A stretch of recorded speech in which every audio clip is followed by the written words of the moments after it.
Welcome, everyone. It's Miss Gisa, and today I have Tangela Irby with us. She is the author of Pearl and Her Gees Bend Quilt. Tangela reads the story in another episode, so I'll have the link to that episode down below.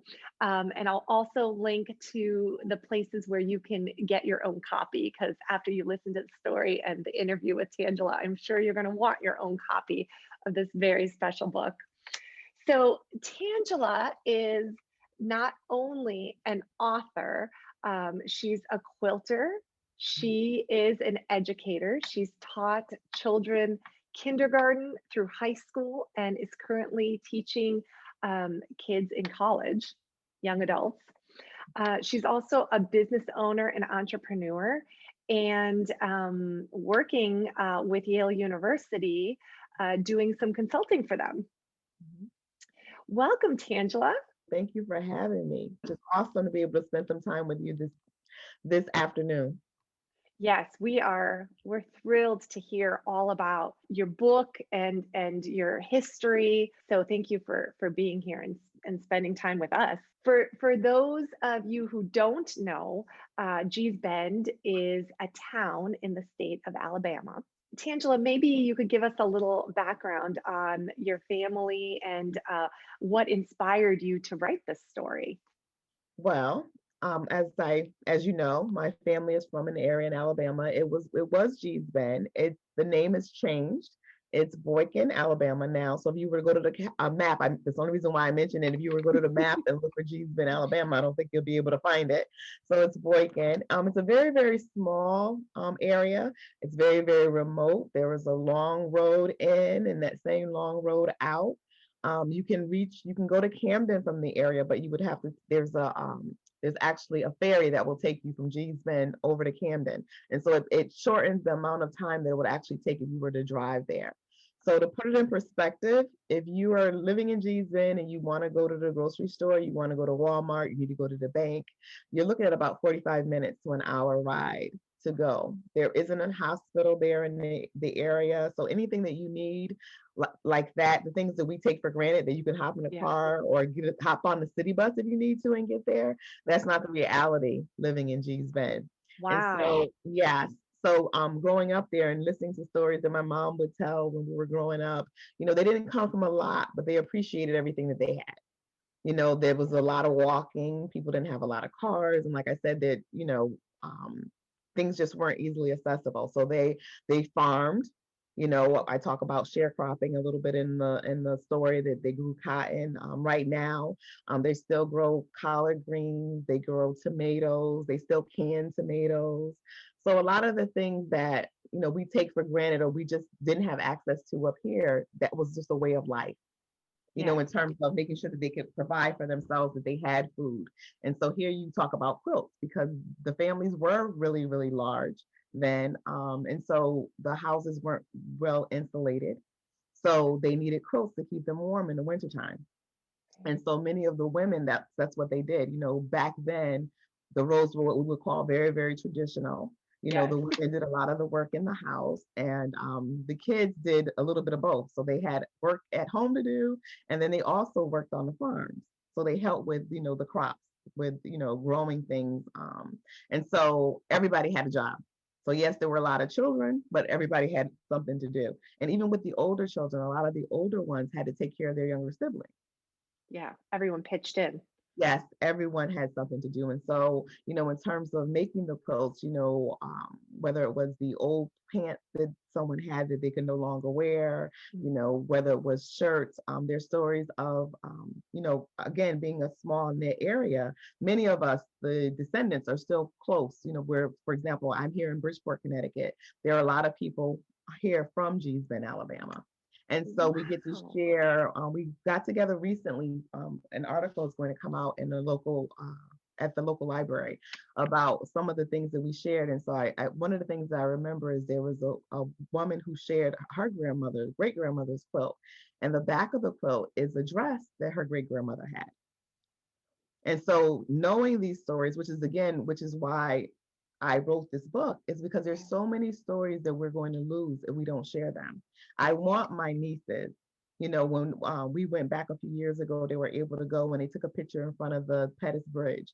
I want them to understand the history of where they came from because, I think back to when I was their age, I didn't realize the gravity of it all. I really didn't. It Yeah. wasn't until I got older. So I want them to know now because again, the generation after generation, I mean, we're moving right along, right? The world doesn't stop. And they didn't have the benefit of sitting on my grandmother's back porch looking at the cows or looking at the chickens and looking at the pigs that were there then. Yeah. Thankfully, a lot of my uncles still have some of those things. And so when we go to visit, they can see them, but they won't be able to make the connection to my grandparents, their great grandparents that I was able to make. And so that Yeah. was one of the reasons behind the book. And the art of quilting is it's going to, at least the style and the way they do it in Gees Bend, we need to make sure that that continues. And so to have a young girl who admires her grandmother and she wants to be a quilter like her grandmother one day, is just something that I want more of our young people to aspire to. I want them to treasure their grandparents while they're here because we know, they're not going to be here always. And, Yeah. and it's a treasure to be able to take up space with a grandparent. We were my parents came north, after they graduated high school. And so I didn't get to really be with my grandparents in that same way. Yeah, I think that that generational, like, it's so important for kids Mhm. to to be with their grandparents if possible, and if not, even with just someone from that generation, right? Yeah. Because the stories that they tell, the experience, life was so different Mhm. back Yeah. then. So it's important to share those stories.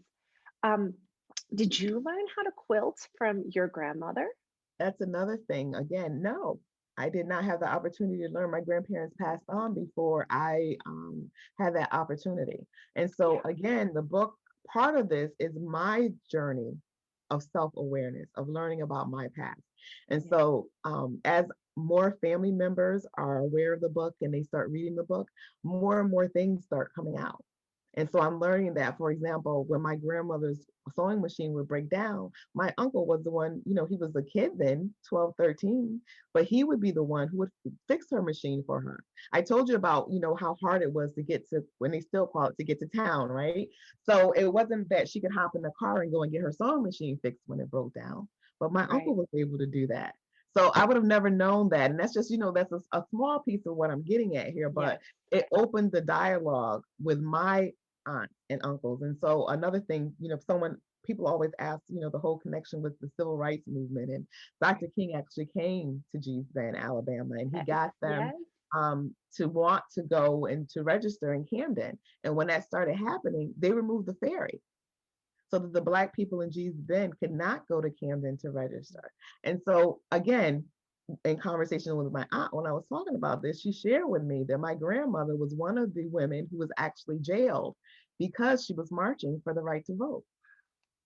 And so there's wow, just so many little nuggets. So when you start digging, I mean, we always do, we do research on all these famous people, when you're in school and you go and you find out, Black History Month, we learned about Dr. King, we had to do research, Soldier and Truth, all these people we learned about. And I'm not taking anything away from that. But what I want to challenge people to do is to do that and learn about their own history. And whether you are African American, no matter where your background is, yes, we all have stories. I've had people that don't look like me contact me on Facebook and say, this is my family story too. So I'm finding that, again, going back to, there are a lot of things that can connect us. Let's yes, focus on some of those things as well. So yes, it really has been an eye opener for me to hear the quilt stories that are coming back to me. yeah. Gosh, I got goosebumps when you told me that about your grandma. Yeah. Um, yeah, I read another, I shared another story with the students about Gee's Bend and the mules there, and Yeah. it gets into that, the how they took away the ferries, and yeah, Uh-huh. it's important history Mhm. um, for everyone to know, and I love just that you are one of the authors that are sharing little glimpses of life and the traditions that your family grew up with. Because, like you said, I think that's so important to keep passing on generation to generation. Because you forget, it's hard Yeah. to, not saying that people don't value where they are and what they've been able to accomplish, but when you look at where it started and you Hmm. look at where we are, there's often people are having the conversation now about college and college being just so expensive, and is it worth, going into the debt you have to go into to go to college. And I think about being a young girl and going back and visiting Alabama, and my maternal grandfather, I remember vividly sitting there in what they call the front room back then, sitting there in the front room, and they tease me to this today. He never called me Tan, he never called me Tangela, I was Tang. And so he would say, Tang, what are you going to do when you go after you finish college? What are you going to be? Like, there was Right. never a doubt in his mind that that You were going.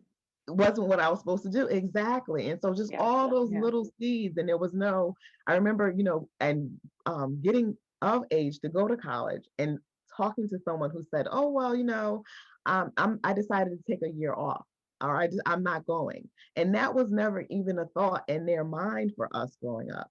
Now everyone has a different path. And again, I'm not saying anything, Yeah. because there are some people who did not go to college who are making a lot more money than I'm making right now, right? They're doing very well for themselves. So it's just not a statement on Right. that. Right. But Right. for my grandparents, what they had in their mind or what they envisioned was very, very clear, and what they thought our path would be, and why they worked so hard to make sure that we were going to be able to do that. And so Yeah. they didn't leave too many options in terms of what else you could do. It was, so after you finish college, or what are you going to college for? That was the Right. step. Yeah. This is a given, and then Yeah, then what are you going to do with it? We'll allow right. you some personal, leeway in terms of what you do with it, but you're getting it, Right. Right. Right. Yeah. So, And yeah. well, you've been doing some really great work since you've Well, graduated college. thank you. It's been a while ago. Ah. Been a while ago, but no, I appreciate it. I try not to take for granted, to Yeah. whom much is given, right? So I Yes. try to keep that in mind. And then Yeah. too, for my nieces, I have nieces, like I said, that are, coming up, and they're very, very driven, in terms of, wanting to be good students. And, and that's what I want for your readers as well. And so I Yeah. think we have to show them those examples of what they could be and where they come from. Yes. I'm Yes. sure that if you talk to them about, or talk to their parents about some of their traditions, and I know that's what you do, right? You want to learn different, that's why we're Yes. here, right? Love You it. want them Yes. to learn Yes. about Yes. different traditions. Yeah. Yes. So it'll be interesting to hear those conversations. That's the part I'm going to miss from doing things like this and not actually being able to touch and hear from the students directly. So I'm hoping But that you'll post it. I will. And you also do school visits, Tangela, Yeah. correct? Yeah. So Yeah. schools can hire you to come and chat with the kids. And so maybe in some ways those kids will also share their traditions with And you. and they do. You mentioned that. So I did. I was with a kindergarten class in California last week. And so I'm reading a book. This whole Zoom thing is new to me. I don't do it as much as most teachers do now, right? Right. So I'm looking down at the book, and I look up, and all of a sudden I have a screen full of quilts. They are showing me their quilts and saying that this, my grandmother made this quilt and it's special to me. I sleep with this quilt every night. And at this Oh, point, they're all coming off mute, right? They're all telling me stories, and it was priceless. It was yeah. absolutely priceless. But Yeah. what I also share with the schools when I do school visits is and I'm calling it a coloring and activity book. And the thing Oh, that, there are a couple of things in here that I highlight. One is that students are able to look at some of our family treasures and then color them, design them any way they want. But there's also room and space for them to design their own quilts. So there's some, they can make their own quilts, how right? wonderful. And the thing that I like sharing the most is that there's space in the back of the book for them to write their own stories. That is fabulous. Yeah, there's space for them to do their own story. So I absolutely love this. And a friend actually approached me the other day. She has a little one who's going to celebrate a birthday at the end of the month. So I'm Yeah. also adding private birthday parties. So we'll do the party What a on great Zoom. I will idea. read the book, and then the guests will, children will receive a book set as their That's party great. favor. Yeah, so I'm Oh, enjoying how it so much. special. Yes, I'm really enjoying it. So, yeah, it's opened up a whole new world for It you, really right? has. Since, It really has. And and who doesn't like talking about themselves, right? And yeah, where they come from and, that's right. things that That's they're proud right. of. So it allows me the opportunity to do that. And again, to honor my grandmothers and all the hard work that they did to Yeah. get us where we are right now. Mm. Angela, for our little authors out there, um, who may want to author their own stories, how can you tell us, like, how many hours a day do you practice your writing? And do you have some place special that you like to write, or it doesn't matter? Well, it's interesting for me what normally happens. I'm not at the point where I have a set time that I write. Okay. But what normally happens is I'll go to bed, and in the middle of the night, something will come to me. And so then generally, and I know I'm not supposed to, but I'll have my cell phone or my device, and I quickly, I guess it's a plug for Google Docs, but I'll quickly go into Google Docs and I'll write the sentence or the phrase, and that's how it Wow. starts. That's really how it starts. And then another thing is, like I said, I spent a lot of time. I lost my mom. She passed in 2016. So I talk a lot. I lost my mom in 2016. And what I do is I speak with my aunt in Alabama quite often. And she's Okay. always saying there's something that she'll say, there's a quote, there's something. And I kept saying, I need to write, someone needs to put that in the book. Someone needs to write that down. So I started keeping a notebook. And so when I'm talking Okay. on the phone with her, I would just jot things down. And then Yes. later on, I'll go back and I might add something, and that was really how Pearl and Her Gees Bend Quilt started, just from Well, writing down little things. it's interesting to talk to different authors because everybody has a Mhm. different way that they approach and different process. Um, Speaking of, writing down quotes, Mhm. there are two quotes that I just love from the book. When Pearl's telling her friends that, Grandma said quilts are like handwriting. Mhm. Every quilt should be different from everyone else's, Mhm. and then you can only do your best, Mhm. not my best. Mhm. That really resonated with me because it's kind of the message I try to always tell the kids. Just, Mhm. you know, and we do this kindness pledge. We start our day with a kindness pledge, and like when you do your best, you can feel good about that, right? You don't need to compare yourself to somebody else. Everyone's just doing should focus on their personal best. Mhm. The first Yeah. thing I want to say to that is that whole thing about your handwriting and being different. There's a piece of history to that because there was a time in the past when there was a company, and I believe it was JC. I don't know if it was JC Penney's or Sears, but it was one of the companies, and they actually had the women produce quilts. Women in the Gees Bend produced quilts for them. Oh, I And didn't what know they that. found was they wanted, you think about when you buy a quilt, so you see the style in the catalog, you order it, they're all exactly the same. Mhm. That was a struggle because that's not what a Gees Bend quilt is. So yes, they were very, very gifted in what they could do, but it wasn't the type of thing that you would mass produce. Because Right. when you do it that way, all of the stitches need to be the same size. I mean, there's just so many different things that have to be quote unquote perfect. But a G's Ben quote is not about being perfect. No. It's No. about being an individual, being who you are and expressing yourself. You were able to do the things the way you wanted to do them. Yes. And you think about the history of African Americans in this country, we weren't afforded the opportunity to do what we wanted to do, when we wanted to do it, or how we wanted to do it. But Yeah. quilting allowed the opportunity to do that. The only constraints you had were what the materials that you were able to put your hands on, right? Right. And Yes. so to me, that's what that whole handwriting, that's what that whole comment speaks to. And then the Yeah. second piece we talked about doing your best. My aunt lost her father at a very, very young age. And she was about 9 when her father passed away. Mhm. And that was something that he always said. So he left her with so many little nuggets and things that she's remembered since she was that age that I just knew that that had to be in a book. Oh, I And love it. it had to be in there. And then the other thing that, when I thought about capturing the essence of time and place, the question was, there's a comment in there when the grandmother talks about, talking to God. And so you think about, your targeted audience and who you want to read the book. And you think about, okay, some people may not, people have different beliefs, right? Right. So the bottom line is, and what I landed on with that was this, is that I'm a believer, someone else may not be. But if we're going to live in this world and take up space together, there's nothing wrong with me being able to read a book that talks about what you believe, and then you being able to read a book and talk about what I believe. Because Yeah. ultimately, we're going to have to interact. Yes. Right. And so that was why, for me, it was really important for me to be authentic and to keep that in there because, again, if you know the history of African Americans in this country, a religion and a belief in a higher power is what got a lot of people from one spot, including Yes. me, to another spot. And so it was important to honor that because that is a piece of how, if I ask my aunt right now, how did you do that? Where did you come up with that? And she'll say, God gave it to me. She'll It's a tell you huge that all piece. day. She'll tell you that all day, every day. So how could I talk about my family and how we were brought up and some of the traditions without bringing in that? Yeah.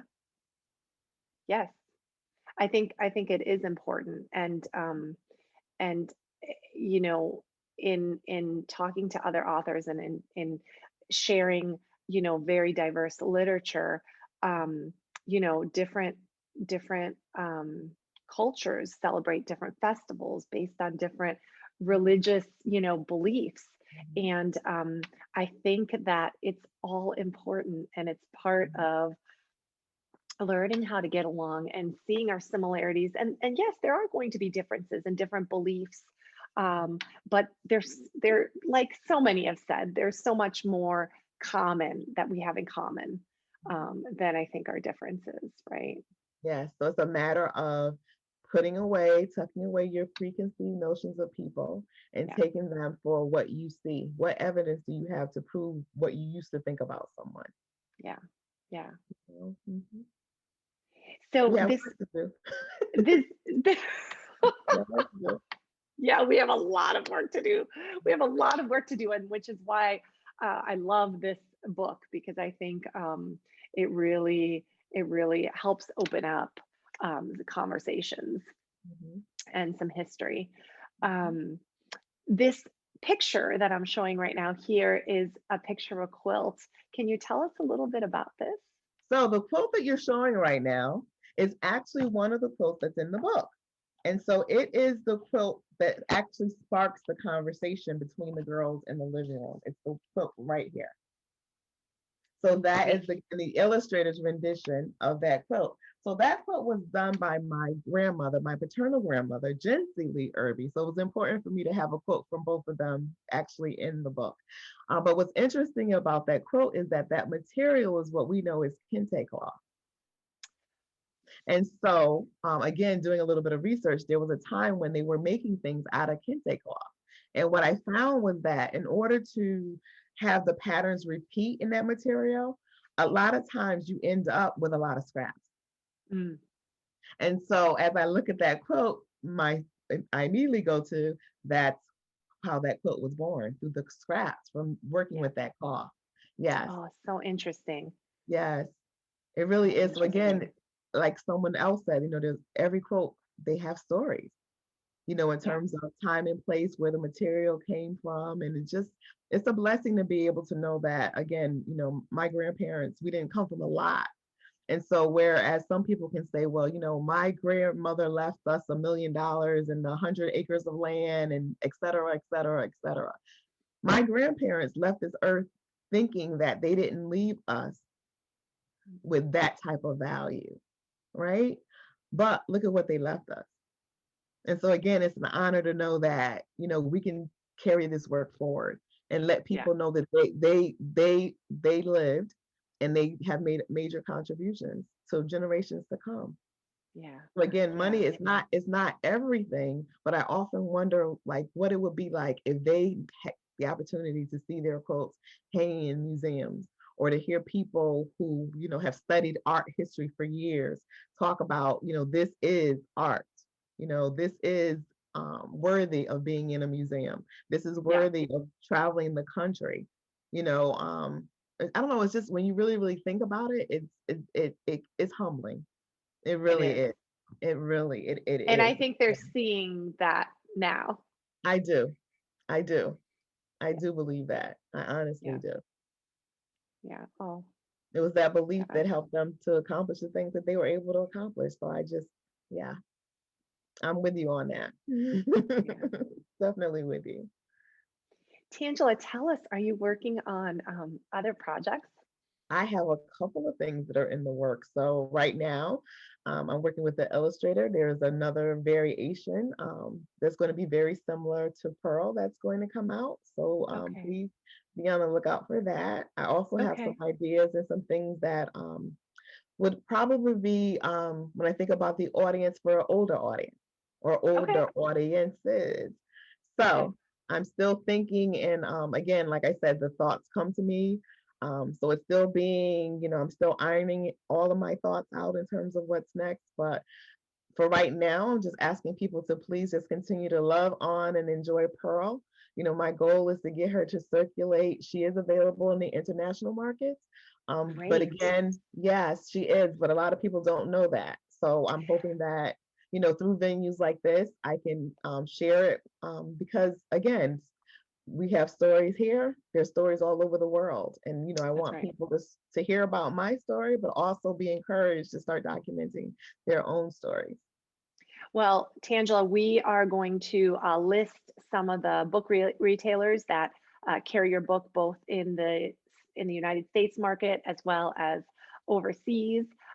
Just check the links below, you guys, so you can get your copy of Pearl and also the very creative workbook that Mhm. you published, Mhm. so kids can use their own creativity, both art and the art of drawing and the art of writing. Exactly. Um, Yeah. yeah, and we will definitely look forward to your future books and Yeah. hopefully have you back on soon. Anytime, just let me know. I so appreciate you.